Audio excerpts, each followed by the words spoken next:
Sada ću pokazati vježbe istezanja donjeg dijela leđa i trbušnjaka. Vidimo ovako prvo donji dio leđa.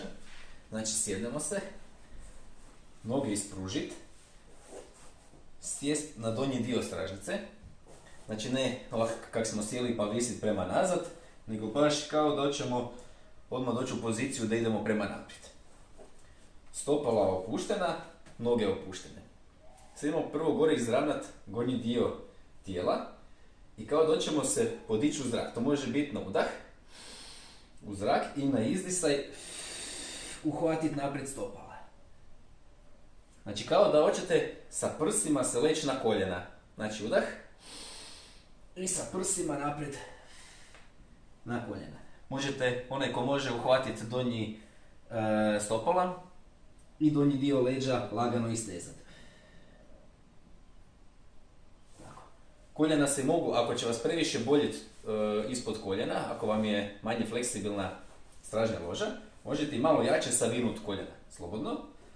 I na taj način opet se uhvatiti za stopala i povlačiti prema naprijed. Lagano povlačiti kako bi se istezao donji dio leđa. Trbušnjake ćemo istegnuti tako da legnemo na trbuh. Ruke su nam tu pored ramena.